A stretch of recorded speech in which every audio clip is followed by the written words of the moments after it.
Go for it. Sounds good. Well, fellas, I'm Mike DeRoya. I'm the electrical engineer for Engine Power Source, but I'm also taking care of a lot of our training and a lot of our tech support. Put together some basic information, wiring diagrams, manuals, and things that are relevant to the generator set you're buying from us. Just want to kind of walk through some different aspects of that. And this is your class, so he's holding me hostage here all day, not letting me leave at all, so I'm here. You have questions, take as long as you need, get as depth as you want to go. So I want to make sure when we leave here, you guys have a much better understanding of things and can handle a lot of this on your own. Would you like a book? Yeah, that's what I was going to say. All right, so going to be a little jumping around a little bit, but what I want to do is just overview. I've got a little troubleshooting page, and I'll refer to that several times. The next thing, the install manual, right? Lots of information in that. Right after the install manual, there's a single page that looks like this. And this little card comes with every generator. One single page. Okay? That little card comes on the front, and this is like when you go to the store and you buy that new television and you can't wait to hook it up, and you open it up and there's a manual this thick in there. Then there's that little card on top that says quick start, how to get it hooked up so you can see the game quick. That's what this is. This is that quick start guide to help you find the key things you need to keep in mind as you put these together. Right? So first of all, and I think we've had a couple issues with battery stuff and battery cables. From our experience, we have seen it happen. You really need to have a dedicated battery for this gen set and make sure the cables are sized as outlined, what's it say, page 17 and 19, 18 and 19 in the manual, right? The reason for that is we've had issues with other charging systems causing problems on that DC, our charging system causing problems on somebody else's. Batteries not the right size, which then created starting issues because you had too much voltage drop during start, and then the ECU would reset and lose its mind, and you'd have problems with that, right? So if you follow those tables, and have the dedicated battery that size, cables that size, you're going to be in good shape. And if you have starting issues, you're going to be looking at things like either the battery's getting weak or you've got loose connections, which you won't be chasing some of the other things that have happened in our experience with other customers who've tried to use power that's shared in other things with either inverters or whatever else. Okay? Can you back that thing out of there? I'm going to open that crate up. The only concern I think that we had with the batteries was that obviously we have these vehicles that'll sit for months on end and never be used, and then they go to fire it up for the first time, and now if we get a dedicated battery that's not tied into our vehicle system, obviously it's going to be dead. And then there's no starting the generator until they can get a jump speed. The control system, if you have the key off in the control system, there's absolutely no power being consumed at all. So even if you have a dedicated battery, if we turn that key on the main panel down at the generator from enable to off, there is no power being consumed whatsoever. I mean, obviously with fluctuation of temperature and stuff, batteries themselves will... Understand that our system is not drawing any current whatsoever when that is off. So it's like the battery's sitting on the shelf. Do you have a key on all these control systems? Yes. So if they lose the key, are they screwed? It's in there. Oh, it doesn't. When you have it in the on position, it can't come in. Oh, okay. But yes, Just wondering if you that... will need a spare key to turn it back on. Right? And we have plenty. Yes. Oh, okay. It's actually come we with actually set up a spare part just for that. And some folks on their spec will actually get a couple more keys. I think it comes with two. They'll get a couple more, which we can supply. No, they're all the same, but But you can't find like we tried for other purposes. We don't recommend it. You can do it, but we need to run the math, and your cables may get up to, what are we down to there, 1 off? Yeah. So you may get 2, 3, 4 aught cable before you get So if further into your these customers are leaving the key in the on position so that they can auto start it in the truck, it's constantly drawing on that battery. It is drawing 83 milliamps, 0.083 amps in standby. And based on our calculation, that's 30 days before the so if you left it in enable mode and didn't run the genset for 30 days, that issue. Now, I say about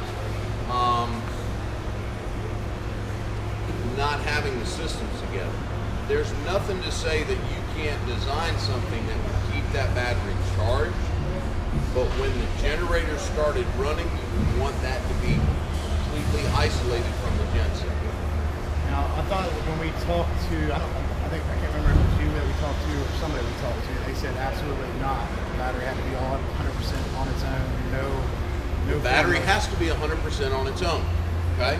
So if you have some disconnecting means where when the generator's not running, you're charging that battery, and then when the generator comes on, you completely disconnect that charging system and it's not connected in any way, that's fine. You can't have them both connected at the same time. That's the issue we've had. When they're connected at the same time, we had one guy that called up and said he was getting 1.5 amps with the thing sitting at rest. We just said 0.08, and he was drawing 1.5. And we traced things back, and it was tied into the major battery system. And I don't know what other things were going on, right? I have a degree in electrical engineering, and the things that we learned in school were some very specific rules to follow, right? Once you get outside those rules, people can guess what they think is going to happen, but electricity is a lot like magic. We don't always understand what's going to happen if we're not following the rules, right? So that's, in this case, this guy had something else hooked up that was causing a 1.5 amp draw, and it looked like it was coming from our system.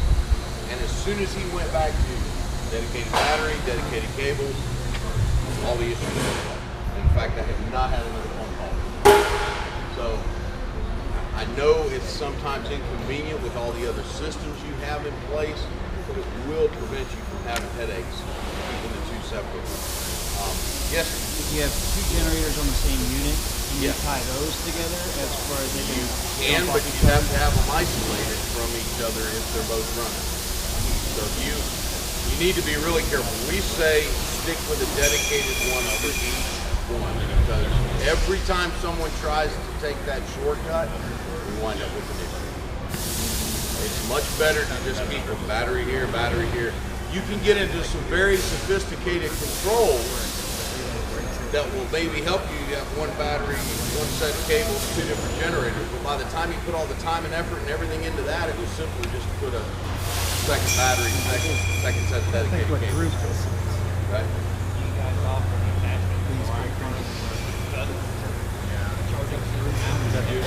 Do not have anything. We leave that up to the folks that install them with those systems.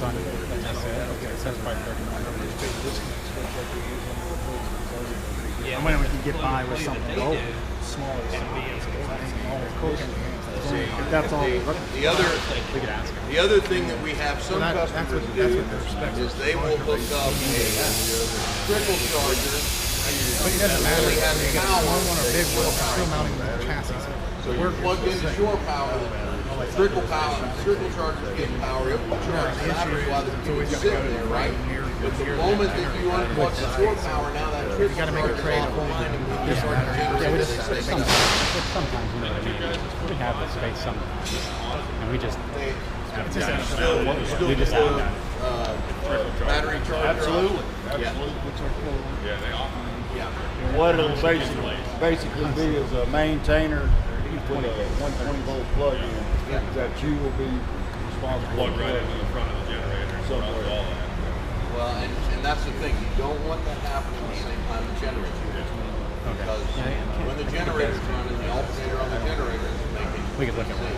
And they will fight with each other if the voltage out of the alternator and the voltage from that charging system on it, right? Then they start, screwy things start happening. They start trying to get above each other because they're they're designed to look at whatever the voltage is and float a little higher to charge the battery. Right? So what other minimum, what other battery minimums you need? I mean, it says 920 or 750 cold cranking amps.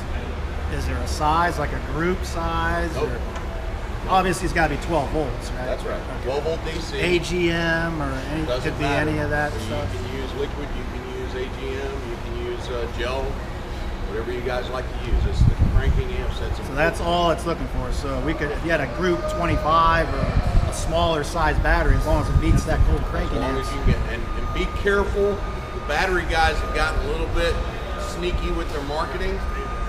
You got to look on there. It says cold cranking amps. There's another letter designation on there. MCCA. Have you ever seen that? You know what that is? It's marine cold cranking amps. Cold cranking amps is at 0 Fahrenheit. MCCA is at 32. So you need that 9 at 0, not at 32. Don't be real careful when you look at the labels on the batteries. Because you'll say, hey, I got a 920. Well, yeah, it's 920 MCCA. And CCA is only 760 or 650 or right. So you got to really pay attention. Okay? Now on the charge circuit, I know you said there's no difference between the AGM, the flooded, and all that stuff. But do we have to configure the inset for the different types of batteries as far as the charging goes? Are you guys running like a 50% rate across the board? Yeah, then, that's or- right. I don't know what the exact rate out of the alternator. I mean, it's a standard 'Cause I know alternator like AGMs, rectifier they circuit. typically like to be a charge rate of like 50%, so that way they're not, you're not overheating them. So Yeah, there's not a there's no electronics in the charging